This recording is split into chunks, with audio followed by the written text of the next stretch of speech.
ሰላም ጤና ይስጥልን አድማጭ ተመልካቾቻችን፣ ይህ ኢትዮ ፎከስ ነው። በዚህ ሰዓት የተለያዩ መረጃዎችን ወደ እናንተ አደርሳለሁ። ዛሬ ሚያዝያ 29 2018 ዓ.ም ላይ እንገኛለን። በዚህ ሰዓት የተለያዩ መረጃዎች ወደ እናንተ ይደርሳሉ። ከሚደርሱ መረጃዎች መካከል የግንባር መረጃዎች ይገኙበታል። ዝርዝር ወታደራዊ መረጃዎች፣ ዲፕሎማሲያዊና እንዲሁም ደግሞ ቀጠናዊ መረጃዎች፣ ፖለቲካዊ መረጃዎች በዚህ ሰዓት ወደ እናንተ ይደርሳሉ። እየተከታተላችሁ አብራችሁ እንድትቆዩ ነው በአክብሮት የምጋብዛችሁ። እንደ ወትሮው በደቡብ ጎንደር ትላንትናም ከባድ ውጊያ ተደርጓል። 5 ቦታዎችን በ5 ወረዳዎችን በምታገናኘው ወለላ ባህር የተለያዩ አቅጣጫዎች በተደረገ ውጊያና የደፈጣ ጥቃት ከፍተኛ ሰብአዊ፣ ቁሳዊና ወታደራዊ ኪሳራ ደርሷል። የቡድን መሳሪያዎችን ጨምሮ እንደዚሁ ከ140 በላይ ወታደሮች ጉዳት ደርሶባቸዋል የሚሉ ሪፖርቶች ወጥተዋል። ከወለላ ባህር ወደ ንፋስ መውጫ፣ ከወለላ ባህር ወደ ጉና ክምር ድንጋይ ደብረ ታቦር፣ ከወለላ ባህር ወደ ስቴ አጎና፣ ከወለላ ባህር ወደ ስባዳና ከወለላ ባህር ወደ ሰዴ ሙጃ በሚወስዱት 5 መስመሮች ላይ ነው ውጊያ የተደረገው። አንድ ሬጅመንት ኃይል ጉዳት ደርሶበታል። ከዚህ ባሻገር በተሽካሪ ላይ የነበረ ሎጂስቲክ በአጠቃላይ በፋኖ እጅ ገብቷል። ከፍተኛ ቁጥር ያለው ሎጂስቲክ ነው። ይህንን ተከትሎ ዛሬ ማለዳ በጉና ተራራ በስተ ምስራቅ ባሉ አቅጣጫዎችና በደቡብ ምስራቅ አቅጣጫዎች የድሮን ስምሪት ሲደረግ ነው ያረፈደው። የድሮን ጥቃቶችም ተፈጽመዋል። ከዚህ ባሻገር እንደዚሁ በሌሊት የስማዳ ወረዳ ወገዳን ፋኖ መቆጣጠሩን ተከትሎ የአካባቢ የብልጽግና ባለስልጣናት ወደ ወታደራዊ ካምፕ ገብተዋል። ወታደራዊ ካምፕ ሆነው የጠየቁት የአየር ኃይል ድጋፍ የአየር ጥቃት ተፈጽሟል። ከዚህ ጋር በተያያዘም ያሉ መረጃዎችን በዚህ ሰዓት ወደ እናንተ አደርሳለሁ። እየተከታተላችሁ አብራችሁ እንድትቆዩ ነው በአክብሮት የምጋብዛችሁ። ወደ መቀሌም የሚወስደን መረጃ አለ። የመቀሌ የፖለቲካ ትኩሳት ቀጥሏል። በመቀሌ ከተማ የሚገኙ ህወሓትን ይቃወማሉ የተባሉ ወታደራዊ አዛዦች ላይ እርምጃ የሚወስድ ባለ 9 አባላት ወታደራዊ ቡድን ደህንነት ከፖሊስና ከትግራይ ታጣቂ አዛዦች ተዋቅሯል። ይህ እንቅስቃሴ እያደረገ ይገኛል። ይህን ተከትሎ እንደዚሁ ውጥረት አለ። ከዚህ ባሻገር እንደዚሁ በራያ ቀጠና የህወሓት ታጣቂው ስምሪትና አዳዲስ መረጃዎች፣ በሽራሮ ቀጠና አዳዲስ መረጃዎችን ጨምሮ በትግራይ እንደዚሁ ማዕከላዊ ኮማንድ ለማወጅ የሚደረገውን እንቅስቃሴን ጨምሮ የተለያዩ ዝርዝር መረጃዎችን በዚህ ሰዓት ወደ እናንተ አደርሳለሁ። በፌዴራል ተቋማት በአየር ማረፊያ የሚገኙ ታጣቂዎች የሚገኙ ፖሊሶችን ጨምሮ በህወሓት በኩል አዳዲስ ውሳኔዎች ተላልፈዋል። እነዚህንና ሌሎች መረጃዎችን እየተከታተላችሁ አብራችሁ እንድትቆዩ በድጋሚ በአክብሮት ጋብዛለሁ። በተለያዩ ቀጠናዎች ያሉ ዝርዝር መረጃዎችን ወደ እናንተ አደርሳለሁ። በኢትዮጵያና በሱዳን መካከል ያለው ሁኔታም እንደዚሁ እየተባባሰ ነው የሚገኘው። ዛሬ ሱዳን በአዲስ አበባ የሚገኘው አምባሳደሯን ወደ ፖርት ሱዳን ልትጠራ ነው ተብሏል በተረጋገጡ መረጃዎች። ከዚህ ጋር በተያያዘ እንደዚሁ በረጅም ርቀት በሚዋሰነው ኢትዮጵያና የሱዳን ድንበር የአየር ኃይልና የእግረኛ ውጥረቶች አሉ። ከተከዜ ቀጠና እስከ ታች እስከ ጋምቤላ ጫፍ ድረስ ባሉት በተለይ ሰሜን ሱዳን በሚያዋስኑ አካባቢዎች አዳዲስ ስምሪቶች አሉ። በምዕራብ ኢትዮጵያ ቤኒሻንጉል ጉምዝ 2 ግንባሮች ኩርሙክና ሸርቆሌ እንዲሁም ደግሞ በሁመራ ትይዩ በሚገኘው ሐምዳይት ሸረሪና ባሉ ካምፖች አካባቢ ያሉ አዳዲስ እንቅስቃሴዎችን ጨምሮ በሁለቱ ሀገራት መካከል ያለው ውጥረትም ቀጥሏል። የሱዳኑ ተቃዋሚ ዋነኛ ተዋጊ ጀነራል መሐመድ ደጋሎም አንድ ሪፖርት ይፋ አድርገዋል። ይሄ ሪፖርት እንግዲህ በሱዳን ያለውን አጠቃላይ ሁኔታ ሊለውጥ የሚችል ነው። በዚህ ሪፖርት መሰረት እንግዲህ የተለያዩ ሀገራት በዚህ ጦርነት ይሳተፉ ነው የሚገኙት። ከዚህ ጋር በተያያዘ ያሉ መረጃዎችና ሌሎች መረጃዎችን ትከታተላላችሁ። አብራችሁን ቆዩ። በርካቶቻችሁ መልእክቶችን ልካችሁልኛል። ከደብረ ብርሃን ቅሬታ አቅርብልን ብላችኋል። መሬት ይሰጣችኋል፣ ለኮንዶሚኒየም ተዘጋጁ በሚል ገንዘብ ካስከፈሉም በኋላ ወደ 400 ሚሊዮን ብር ካስከፈሉም በኋላ አሁን ምላሽ አልሰጡንም የሚለውን አስተዳደራዊ በደል ጥያቄ ጨምሮ በተለያዩ አካባቢዎች ያሉ ዝርፊያ እንዲሁም ደግሞ የተደራጁ ወንጀሎችን የሚገልጹ መረጃዎችን እና ጥቆማዎችን አድርሳችሁኛል። በእጅጉ አመሰግናለሁ። በዚህ ሰዓት እንግዲህ ያስኳቸው መረጃዎችን የማስቀድመው ወደ መቀሌ የሚወስደን መረጃ ነው። ቴዲ አፍሮን በተመለከተ በነገራችን ላይ ዝርዝር መረጃ አለኝ። በቴዲ አፍሮን በተመለከተም እንደዚሁ የብልጽግና 2 ሀሳቦች ከፌዴራል ፖሊስ አካባቢ ያገኘዋቸው መረጃዎች አሉ። እነሱን ጨምሮ ሌሎች መረጃዎችን አድርሳለሁ። መጀመሪያ ግን ወደ መቀሌ የሚወስደን መረጃ ላስከትል። ወደ መቀሌ የሚወስደን መረጃ ሳስቀድም የነደብረ ጽዮን እንቅስቃሴ አልተቀበሉም በሚል እነደብረ ጽዮን ያደረጉትን መፈንቅለ መንግስት የቀድሞውን ምክር ቤት መመለስና የቀድሞውን አስተዳደር መመለስ አልተቀበሉም የተባሉ ወታደራዊ አዛዦችና ተቃውመዋል በተባሉት ፖለቲካዊ መሪዎች ላይ እርምጃ እንዲወሰድ በትዕዛዝ ተሰጥቷል። እነ ጀነራል ማሾ እነ ጀነራል ወልደ ገብርኤል ኮሎኔል ሀዱሽን እነ ወዲ ባቢን ጨምሮ 9 ዋና ዋና ወታደራዊ አዛዦች እንደዚሁ እርምጃ እንዲወሰድባቸው ትዕዛዝ ተሰጥቷል። ይህንን ተከትሎ በመቀሌ ከፍተኛ ውጥረት እንዳለ ነው እየተገለጸው። ይህንን እርምጃ እንዲወሰድና ግድያ እንዲያስተባብሩ ስምሪት ከተሰጣቸው መካከል የፖሊስ የደህንነት እንዲሁም ደግሞ የትግራይ ታጣቂ ዋና ዋና አዛዦች ይገኙበታል። ይህን እንቅስቃሴ እንግዲህ እየመሩ ካሉት መካከል ወዲ ተስፋዬ የአርሚ 50 ከፍተኛ አመራር እንዲሁም ደግሞ ተስፋዬ ባንዳ እየተባለ የሚጠራው እንደዚሁ የፖሊስ ደህንነት፣ ኮሎኔል ጸጋዬ በርሄ ከፖሊስ አዛዥ የነበረ እንዲሁም ደግሞ ገብረ እግዚአብሔር ከህወሓት ደህንነት ክፍል እና በወርቅ ንግድ ከሚጠረጠሩ ሰዎች መካከል አንዱ የሆነው እንዲሁም ደግሞ የአርሚ 60 ዋና አዛዥ ጀነራል ህንፃ ጨምሮ 9 አባላት ያሉትን የተቃወመ ቡድን እርምጃ ለመውሰድ በሚል እንቅስቃሴ እየተደረገ ነው የሚገኘው። ይህንን በተመለከተ እንግዲህ በመቀሌ ከፍተኛ ውጥረት እንዳለ ነው መረጃዎች የሚገልጹት። ጀነራል ታደሰ ወረደ ቁልፍ እንዳያስረክብ ጀነራል ታደሰ ወረደ እንዳምጽ እነዚህ ሰዎች እየገፋፉት ነው አብረንሃለን እያሉ ከጀርባው ሆነዋል በሚል እርምጃ እንዲወሰድባቸው ትዕዛዝ ተሰጥቷል። የክልሉን ፖሊስ አዛዥ ጨምሮ ወታደራዊ ዝግጅትን በተመለከተ በመልሶ ማቋቋም እና በአካል ጉዳት ጡረታ የወጡ በአስቸኳይ ወደ ታጣቂዎቹ እንዲመለሱና የትግራይ ልዩ ኃይል የሚል መታወቂያ እየተዘጋጀላቸው እንደሆነ መረጃዎች ጠቁመዋል። ከትግራይ ክልል ውጭ የሚገኙትም እንደዚሁ በተለያየ መንገድ ወደ ትግራይ እንዲመለሱና ለዘመቻ ዝግጁ እንዲሆኑ ጥሪ ቀርቧል። በትግራይ ወታደራዊ ኮማንድ ፖስት እንዲታወጅና ዘመቻ መክት የሚባለው ዘመቻ ሴንትራል ኮማንድ እቅዶችን ይፋ እንዲያደርግ እንደዚሁ ዝግጅት እየተደረገ እንደሆነ መረጃዎች ገልጸዋል። ከኮማንድ ፖስት ከታወጀ በኋላ ይቃወማሉ የተባሉትን እንቅስቃሴ ለማድረግና አጠቃላይ ያለውን ሁኔታ ዋና ዘመቻ ግንባር በሚል ሁሉንም ወደ ዘመቻ ለማድረግ እቅዶች እንዳሉ የመረጃ ምንጮች ገልጸዋል። እስከዚህ ሰዓት ድረስ እንግዲህ መቀሌ ኮማንድ ፖስት ታወጃል በሚል ከፍተኛ ስጋትም ነው ያለው። ከዚህ ጋር በተያያዘ በቁጥጥር ስር የሚውሉ አካላትም እንደዚሁ ተለይተዋል። ከላይ እርምጃ ይወሰድባቸዋል ከተባሉት ባሻገር የፌዴራል ፖሊስ አባላት የሚጠብቋቸው ተቋማት እንደ አየር ማረፊያ ያሉ የትግራይ ታጣቂዎች በአስቸኳይ እንዲረከቧቸው እንደዚሁ ትዕዛዝ ተሰጥቷል። ከዛ ባሻገር ባለማጣ ከተማም እንደዚሁ አፈሳ እየተደረገ ነው የሚገኘው። ባለማጣ ከተማ 50 የሚደርሱ የቆሎ ተማሪዎች፣ ካህናት፣ ዲያቆናት ታፍነው ተወስደዋል። ለመታፈናቸው ሁለት ምክንያቶች ቀርበዋል። አንደኛው ለህወሓት ወታደራዊ አፈሳ ነው የሚል ሲሆን ሁለተኛው ደግሞ የአቡነ ሰላማን ቤተክርስቲያን አልተቀበሉም። የኢትዮጵያ ኦርቶዶክስ ተዋሕዶ ቤተክርስቲያን አባላት ናቸው ተማሪዎቹ፣ ይህን ይደግፋሉ በሚል እንደሆነ ነው የተገለጸው። እነዚህ ተማሪዎች እንግዲህ ታፍሰው ባለማጣ ከተማ ተወስደዋል። ወደ ወታደራዊ ካምፕ ሊወሰዱ ይችላሉ የተባለው ሀውጅ ተብሎ ወደሚጠራ ያለማጣ የከተማው አካባቢ ነው የተወሰዱት። ከዚህ ከታፈኑት ውስጥ እንግዲህ ዲያቆናትና ካህናት ባሻገር እንደዚሁም ትልልቅ መምህራንም የሃይማኖት አባቶች ይገኙበታል ተብሏል። ከዛ ባሻገር ባለማጣ ግንባር እንደዚሁ ባለማጣ የህወሓት ታጣቂዎች ዱአሩ ቁራ ተብሎ ወደሚጠራ የራያ ቆቦ ቀጠና ትናንትና ምሽቱን መግባታቸውን የሚገልጹ መረጃዎች ወጥተዋል። ጃሮታ ባቡር ጣቢያ ያሉ አካባቢዎችን በማለፍ ነው እንግዲህ ወደዚህ ቀጠና ገብተዋል የተባለው። በአኮ ኩርማና ሌሎች አካባቢዎችን ተሻግረው ወደዚህ ቀጠና ገብተዋል። እነዚህ ታጣቂዎች ስምሪት ሊወስዱባቸው ያሳቡት ቦታዎች ጃሮታ ባቡር ጣቢያና በአኮ ኩርማ ተብሎ የሚጠሩት አካባቢዎች እንደሆኑ ነው የመረጃ ምንጮች የገለጹት። በሌላ ግንባር እንደዚሁ በመቀሌ ጀነራል ታደሰ ወረደ ከመቀሌ እንዳይወጣ ታግዷል የሚል መረጃ ወጥቷል። ከአርሚ 50 የተውጣጡ ተጨማሪ 14 አባላት ያሉት የታጣቂ ቡድን የጀነራል ታደሰ ወረደን አጠቃላይ እንቅስቃሴ አጃቢዎቹንና ያለውን አጠቃላይ የቅርብ ግንኙነት እንዲከታተል ተመድቧል ተብሏል። በዚህም ታደሰ ወረደ ወደ አዲስ አበባም ሆነ ወደ ሌላ የትግራይ አካባቢ በተሽከርካሪም በአየርም በእግርም ቢሆን መንቀሳቀስ እንዳይችል ትዕዛዝ ተሰጥቶበታል ነው የተባለው። ይህንን እንግዲህ በተመለከተ በቀጣዮች ቀናት ከሚታዩ ክስተቶች መካከል አንዱ ነው። ጀነራል ታደሰ ግን በይፋ የጊዜው አስተዳደር ፕሬዚዳንት ነኝ ይበል እንጂ ደብረ ጽዮን እያደረጉ ያለውን እንቅስቃሴ በሙሉ ልቡ እንደሚደግፍ ነው መረጃዎች የሚያሳዩት። እነሱ ግን አሁንም ጥርጣሬ ላይ ናቸው። ተጨማሪ የሚጠብቀውና የሚቆጣጠረው ኃይል መድበውበታል። ወደ ሽራሮ ቀጠና የሚወስደን መረጃ ላስከትል። በሽራሮ ቀጠና ዛሬ ማለዳ መነሻቸውን ከሽሬ ያደረጉ ተሽከርካሪዎች ታጣቂዎችን ጭነው ወደ ሽራሮ ከተማ ማጓጓዛቸውን ከአካባቢ የወጡ መረጃዎች ያሳያሉ።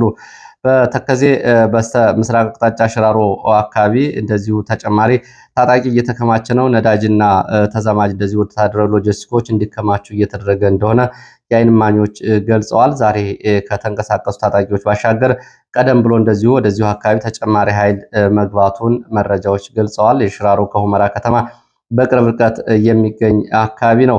ከዚህ ባሻገር እንደዚሁ በትግራይ ነዳጅ በተለያዩ ቦታዎች እንዲከማች እየተደረገ እንደሆነ ሽሬ አካባቢ የወጡ መረጃዎች ይገልጻሉ። በተለያዩ አካባቢዎች በጀሪካና እንዲሁም ደግሞ በበርሚል ነዳጅ እየተከማቸ ነው። ይህ እንግዲህ ለዘመቻ በሚል እየተከማቸ እንደሆነ ሲገለጽ፣ በሌላ በኩል በኮንትሮባንድ ከፍተኛ ነዳጅ እንደዚሁ ከትግራይ ወደ ኤርትራ እየተሻገረ እንደሆነም የሚገልጹ መረጃዎች ወጥተዋል። በቦቲ ጭምር እንደዚሁ ነዳጅ ከትግራይ ወደ ኤርትራ እየተንቀሳቀሰ ሲሆን ይህም የኮንትሮባንድ ንግድ እንደሆነ ነው መረጃዎች እየገለጹት። ወደ ሌሎች መረጃዎች እቀጥላለሁ። ወደ ሌሎች መረጃዎች ስቀጥል የሱዳንን ጉዳይ ላስከትል። የሱዳን ከአልቡርሃን ጦር ጋር ግንኙነት የለንም ያሉት የህወሓት ታጣቂዎች ዛሬ ማለዳ በሁመራ ትይዩ ባሉ አካባቢዎች ሐምዳይት፣ ሸረሪና ተብሎ በሚጠሩ አካባቢዎች በአልቡርሃን ወታደራዊ ተሽከርካሪዎች በመሆን እንቅስቃሴ ማድረጋቸውን የመረጃ ምንጮች ገልጸዋል። እንቅስቃሴ ማለዳ አድርገው ነበር። ተመልሰው ወደ ካምፕ ገብተዋል። እንቅስቃሴ ያደረጉት በአልቡርሃን ወታደራዊ ተሽከርካሪዎች ነው። ታጣቂዎቹ ግን የህወሓት ታጣቂዎች ናቸው። እንግዲህ በዚህ በህወሓት አርሚ ሰባ እያለ የሚጠራው የታጣቂ ቡድን ወይም ደግሞ በወልቃይት ማይካድራ ከፍተኛ ጭፍጨፋ የፈጸመው ታጣቂ በዚህ እየተደራጀ ነው የሚገኘው። ዋና አዛዡ ጀኔራል ሙዘይ ሲሆን ከሱ ሙዘይ መኮንን ሲሆን ከሱ ጋር ሌሎች ከፍተኛ ወታደራዊ አዛዦች ይገኛሉ። እንዳስፈላጊነቱ በስም ዝርዝር እንመለስባቸዋለን። የሱዳንን ጉዳይ ካነሳን በዚሁ ከሱዳን የወጡ መረጃዎችን ላስከትል። የሱዳኑ ዋነኛ ተፋላሚ አርኤስኤፍ ዋና አዛዥ ጀኔራል መሐመድ ደጋሎ ሰራዊቱ ቁጥሩን በተመለከተ ይፋ አድርጓል። ለዓለም አቀፍ ሚዲያዎች ይፋ ባደረገው የሰራዊቱ ቁጥር በአሁኑ ወቅት የሰራዊቱ ቁጥር በ4 እጥፍ አድጓል ሲል ነው የገለጸው። ያው ቁጥሩ እጅግ የተጋነነ ነው የሚመስለው እና ከነበረው 143,000 ፈጥኖ ደራሽ ኃይሉ ከነበረው 143,000 ታጣቂ አሁን ታጣቂ ቁጥሩ ወደ ግማሽ ሚሊዮን ወይም ደግሞ ወደ 450,000 ገደማ ደርሷል ነው የተባለው።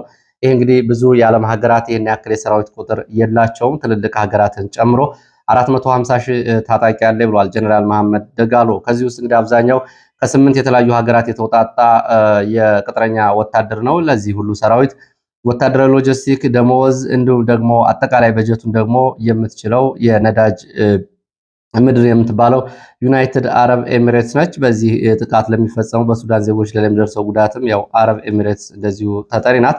ከዚህ ጋር በተያያዘ እንግዲህ ገና ለአመታት እና ለ10 ዓመታት ወደፊት መዋጋት እንችላለን፣ ዝግጁ ነን ሲልም እንደዚሁ ጀነራል መሐመድ ደጋሎ ገልጿል። በሌላ መረጃ የሱዳን ጦር ለሱዳን ጦር ሊደርስ የነበረ ከፍተኛ ቁጥር ያለው የጦር መሳሪያ እንደዚሁ በዩናይትድ አረብ ኤሚሬትስ የባህር ኃይል በቁጥጥር ስር መዋሉ ትናንትና አመሻሹን የወጡ መረጃዎች ገልጸዋል። ዩናይትድ አረብ ኤሚሬትስ ለጀነራል አልቡርሃን ሊደርስ የነበረ ከፍተኛ ቁጥር ያለው ተተኳሽ በሚሊዮን የሚቆጠር እንደዚሁ የጦር መሳሪያዎችን በቁጥጥር ስር አውላለች። ይሄ የመጀመሪያው አይደለም፣ ሁለተኛ ጊዜዋ ነው። እንግዲህ የጦር መሳሪያ በቁጥጥር ስር ከዋለች በኋላ በሌላ ግንባር ለሚታገለው ለጀነራል መሐመድ ደጋሎ አሳልፋ ልትሰጠው ትችላለች። ይሄ እንግዲህ በሱዳን በአልቡርሃን ጦር ላይ ከፍተኛ የሆነ የሎጂስቲክ ክፍተት ሊፈጥር የሚችል ከፍተኛ ቁጥር ያለው የጦር መሳሪያ ነው። ከሳውዲ አረቢያ፣ ከቱርክ፣ ከግብጽ ከሚቀርቡለት የጦር መሳሪያዎች እንደዚሁ በሳውዲ አረቢያ አማካኝነት ከቻይና ተገዝቶ ሲጓጓዝ የነበረና የዩናይትድ አረብ ኤሚሬትስ ወደቦች በኩል በሌላ ሸቀጥ በሰብአዊ እርዳታ በኩል ታርጋ ተለጥፎለት ሲንቀሳቀስ የነበረ የጦር መሳሪያ ነው የተያዘው።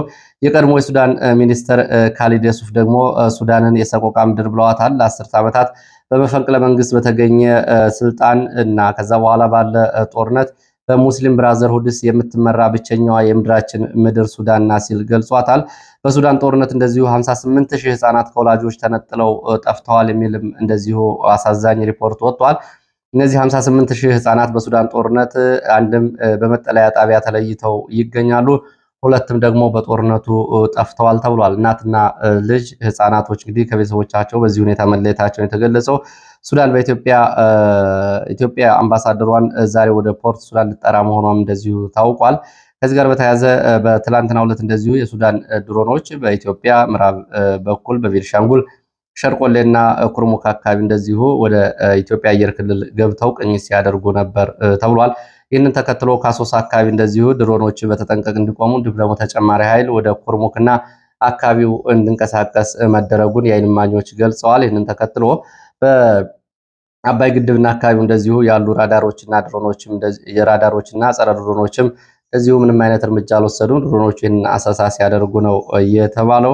ወደ ሌሎች መረጃዎች ነው የሚሄደው። ወደ ሌሎች መረጃዎች ሲሄድ ወደ ላስታ ቀጠና የሚወስደን መረጃን የማስከትለው በሰሜን ወሎ ላስታ ቀጠና በሌሊት ፋኖን ከበባ ውስጥ ለማስገባት በአራት አቅጣጫ ማለትም በአሞራ በር፣ በትርኩዝ፣ በአርባዕቱ እንስሳ በኩል እና በኪዳነ ምሕረት አቅጣጫ በአራት አቅጣጫዎች ከተንቀሳቀሰ መከላከያ እግረኛ ጋር በተደረገው ውጊያ ሰብአዊ፣ ቁሳዊና ወታደራዊ ኪሳራ ደርሷል።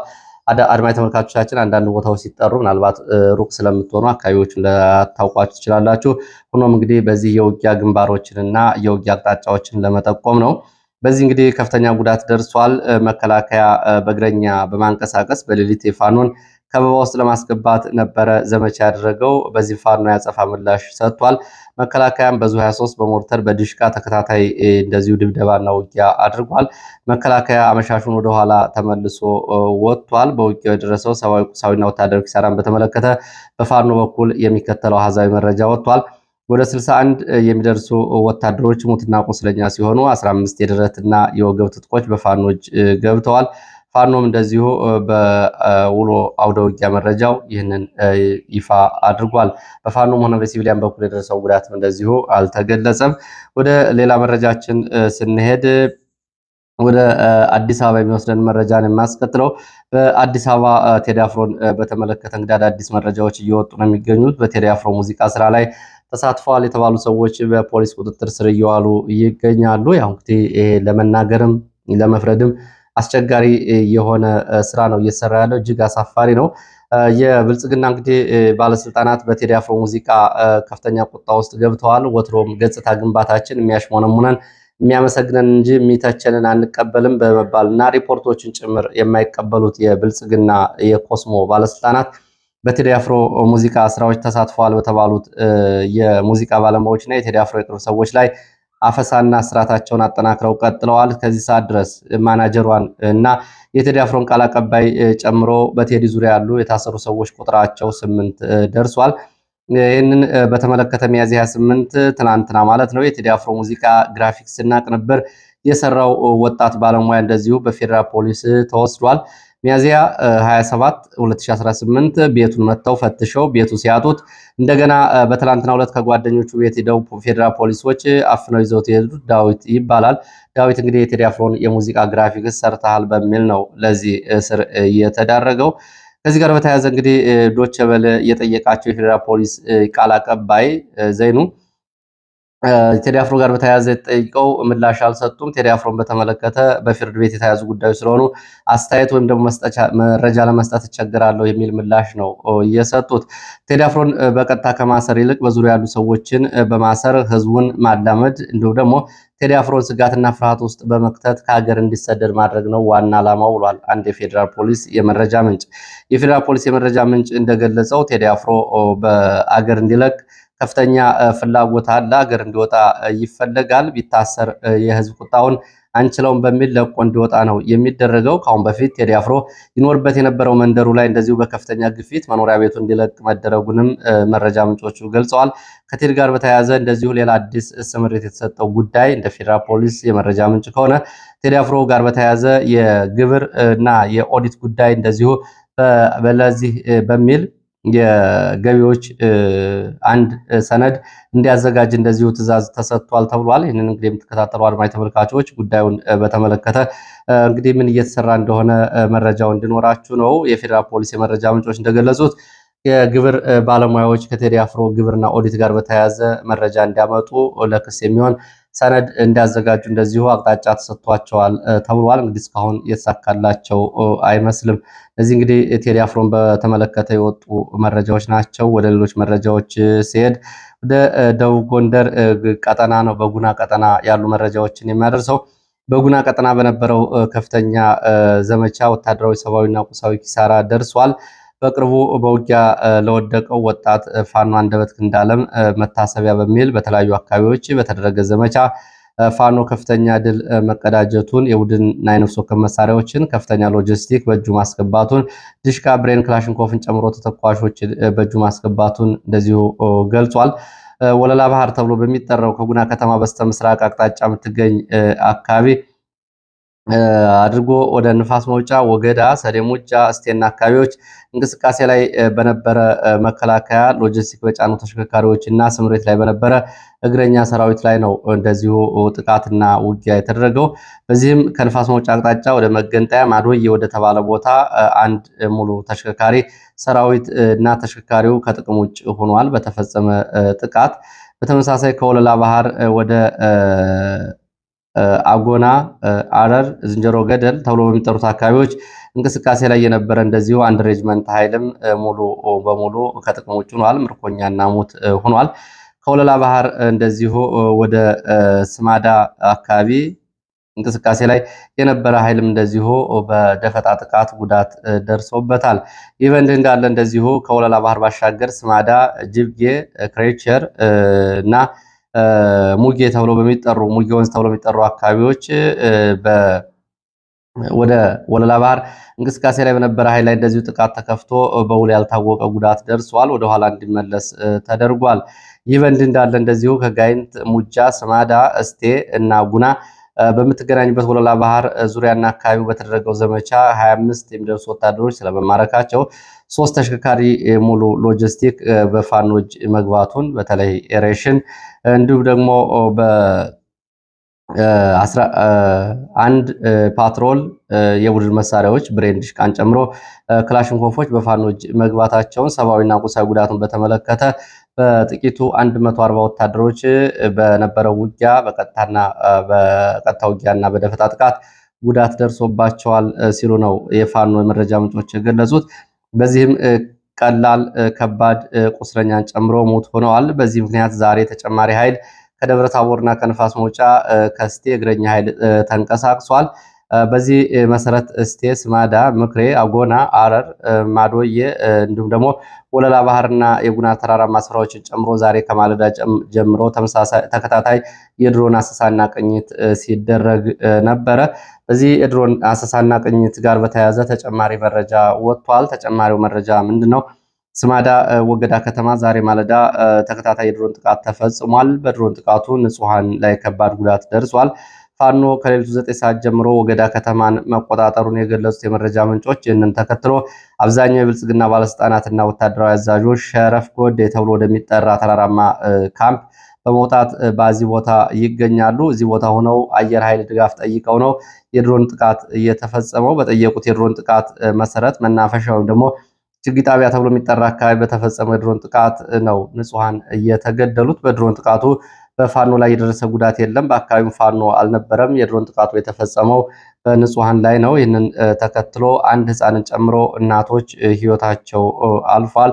እስካሁን ድረስ የተጎጂዎቹ ቁጥር እየተጣራ ነው። በስም ዝርዝር እንደደረሰ መልሼ ወደ እናንተ የማደርስ ይሆናል። ሌላው ፋኖ አዳዲስ ምልምል ሰልጣኞችን አስመርቋል፣ በተለይ በወሎ ቀጠና። በሌላ በኩል እንደዚሁ ከግዳጅና ከስምሪት የወጡ ደግሞ ወታደሮች ከነሙታቸው ወደ ፋኖ መቀላቀላቸውን የወጡ መረጃዎች እያሳያሉ። እንግዲህ በኢትዮጵያ ውስጥ አጠቃላይ ያለው ሁኔታ ወታደራዊ ውጥረቱ፣ ወታደራዊ ዝግጅቱ ይህንን ነው የሚመስለው። ከጥቂት ቀናት ከ3 ሳምንት በኋላ በኢትዮጵያ ምርጫ ለማድረግ እንቅስቃሴ ላይ ያለው ብልጽግና ዛሬ በስማዳ የተፈጸመውን ጥቃት ተከትሎ ከአካባቢው እንደዚሁ ሰራዊት እያስወጣ ነው የሚሉ መረጃዎችም ወጥተዋል። እነዚህን ጨምሮ ሌሎች መረጃዎችን በዝርዝር ይዤ እመለሳለሁ። አሁን ባለው የኢትዮጵያ ሁኔታ ግን ከሱዳንም ከኤርትራም እንዲሁም ደግሞ ከጎረቤት ሀገራት ጨምሮ ዓለም አቀፋዊ የሀገር ውስጥ ሁኔታዎችን በተመለከተ ተከታታይ መረጃዎችን ለማግኘት ቻናሉን ሰብስክራይብ በማድረግ የቻናሉ ቤተሰብ በመሆን አብራችሁ እንድትቆዩ ነው በአክብሮት የምጋብዘው። እንዲሁም ደግሞ ሀሳብ አስተያየት ካሏችሁ፣ ጥቆማዎች ቢኖሯችሁ፣ እንዲሁም ደግሞ የሚዲያ ሽፋን እንዲያገኙ የምትፈልጓቸው ጉዳዮች ካሉ ጥቆማ@gmail.com በቴሌግራም በዋትስአፕ በሜሴንጀር ልታደርሱ ትችላላችሁ። ሙግትና ሀሳብ የሚደረግባቸው ሀሳቦችን ጨምሮ ከዚህ ጋር በተያያዘ እንደዚሁ ህወሓትን በተመለከተ የተለያዩ ጽሁፎችን ከአሰላለፍ አንጻር አድርሳችሁኛል፣ ተመልክቻቸዋለሁ። እንግዲህ ህወሓትን በተመለከተ ያለው አንድና አንድ ነው። ህወሓት ባለው ወጣው አቋም ላይ ህወሓት እንዲህ ነው ወይም ደግሞ ይሄኛው ይባረር እንጂ የህወሓት ችግር የለውም የሚሉ አጠቃላይ እንግዲህ ያልታሰበባቸው ውሳኔዎች ጭምር ብዙዎቻችሁ እንዳቋም ወስዳችኋቸዋል።